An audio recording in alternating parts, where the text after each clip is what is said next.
kuulate Luigeseid uudiseid või Rainiseid uudiseid, kus uudiseid TikTokist ning mujalt maailmast toob teieni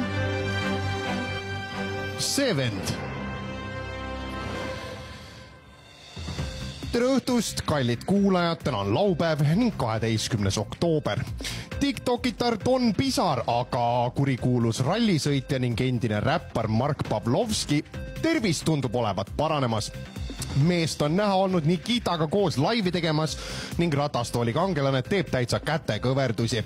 Klipis muidugi Nikita näitleb, et tõmbab kätekõverdusi tegevale Pavlovskile taha. Head paranemist sulle, Pavlovski. Mihkel oleks hundist veidi, kui juba ammu on selge, et Saaremaa rusikakangelane tundub olevat diagnoosimata bipolaarse häirega, siis mehe sõnad ja käitumine otseülekannetes ei väsi sellegi poolest üllatamast.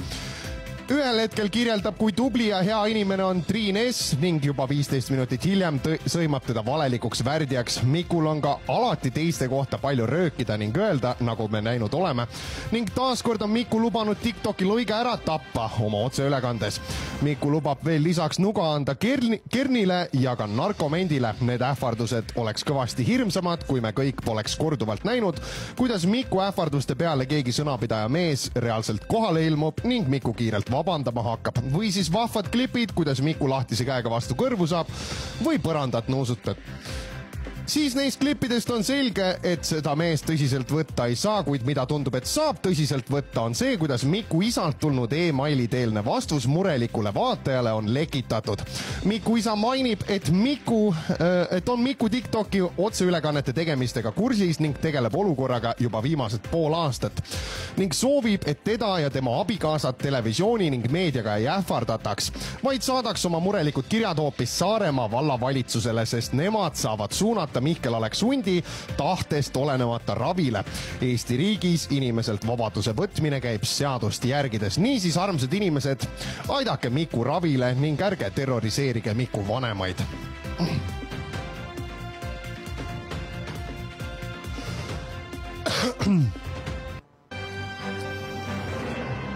Panen algusest peale sellepärast, et Kunda mafioso Rainis oli eile pättelis narkomendiga, kuniks narkomendi live lendas ka TikToki Luik sellest päteldamisest osa saama. Ning narkoment oli kenasti nõus Luige vastu võtma. Mõeldud tehtud ning TikToki Luik oligi juba mõne hetke pärast pättelis koos poistega, kus Rainis kibekiirelt hakkas TikToki Luike ähvardama ning suruma. Kui aga TikToki Luik hakkas Rainise ähvardavate kommentaaridega trollivalt kaasa minema, et ilmub kohale ja taab Rainis ära, siis Rainis hakkas nutma ning vabandama, mille peale teised pättelis olnud poisid cringe'isid haigelt ning hakkasid Rainist lohutama. Rainis vabandas korduvalt, et tema pole ju halb inimene ja Luik ning narkoment on tegelikult päris lahedad vennad. TikToki Luik ja narkoment andestasid ülbuse, kuid 15 minutit hiljem hakkas Rainis jälle flippima ning taaskord suruma Luike, et taab Luige ära ja tema on maafia, mille peale Luik lubas taaskord kohale minna ning ära taguda. Rainis hakkas taaskord nutma ning hetk hiljem jälle vabandas. Kokku nuttis Rainis otseülekande ajal 3 korda ning ka korra peale otseülekannet, sest poisid lahkusid otseülekandest, kuna Rainis hakkas end lubama laivis tablettidega ära tappa. Millele sekkus ka Rainise naine. Anna need tabletid siia, ütles pruut. Rainis vabandas ka korduvalt, et tegi Luigeste uudistega konkureerimiseks Rainised uudised ning ei taha selle eest lõuga saada. Luik kinnitas nutvale Rainisele, et tee ikka edasi ning selle eest lõuga ei saa.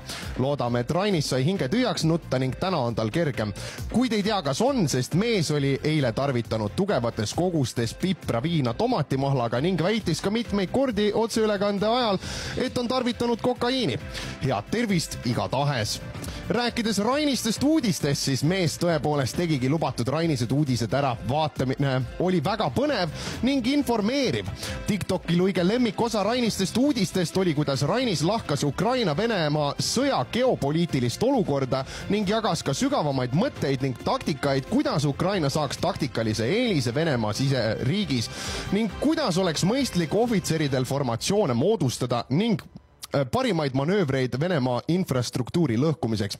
Rainis lubas, et tema mõtetel on taga kogemust maafiaga ning Moskva oleks tema taktikaid kasutades alistatud 35 päevaga. Jarno Mirma valmistub millegiks suureks. Mehest levib klipp, kus ta teeb trenni mingisuguse salapärase eesmärgi nimel. Näha on ka, et trennist on olnud kasu, sest antud klipis tõstab Jarno Mirma poksikoti maast pea kohale tervelt ühe korra. Kes iganes Jarno pahaseks ajas, et Jarno sinuga võitluseks treenib, ole hoiatatud, asi on tõsine.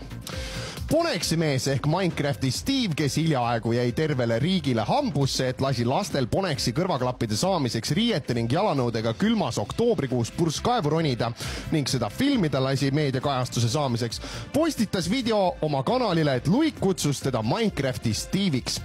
Kuigi selge on, et mees üritab cashida igat meediakajastust, mis talle tehakse, siis jättis ka see lüke siiski sita mulje, kuna sind justkui tümitatakse ebasümpaatse käitumise eest seoses lastega, aga sind häirib hoopis, et Luik sind Minecrafti Steve'iks kutsub.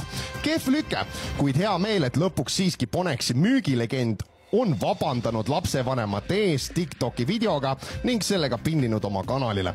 Poneks vabandab ka Chris Poisi ees mingil veidral põhjusel. Leian, et Chris Poisi ees vabandama ei pea. Chris Pois lihtsalt pani mure suure kella külge.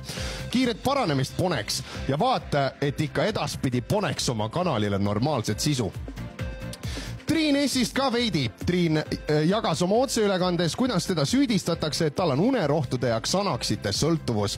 Triin S lubab, et tema enam ei ole sõltlane, kuigi kunagi tarvitas. Triin S süüdistas ka oma endiseid tuttavaid, et nemad on kokaiinisõltlased, aga Triin S ise ei tarvita selliseid asju.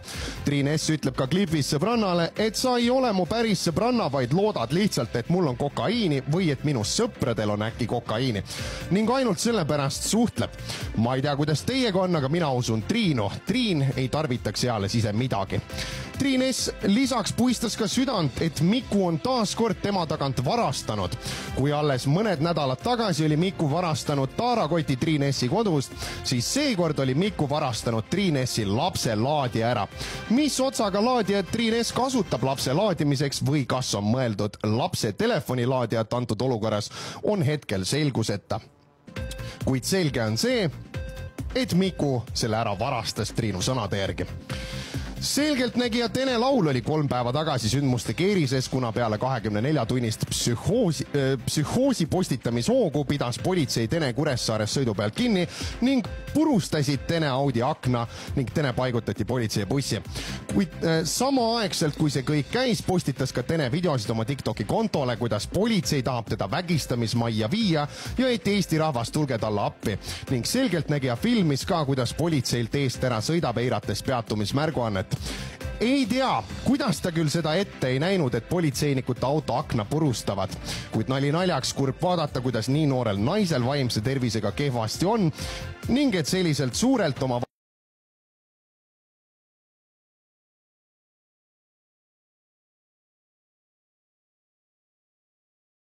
maailm veidi parem koht. No vot, sellised olid siis luigesed uudised. TikTok on põnevusi täis ning tundub, et sisuloojad teenivad päris hästi, et igal pool kokaiinist juttu. Ja kui keegi käis algsi-taksi keelekapeol eile, siis andke ka sellest luigest uudiste meeskonnale teada, et kuidas pidu oli. Meeldivat õhtu jätku, mina tänan.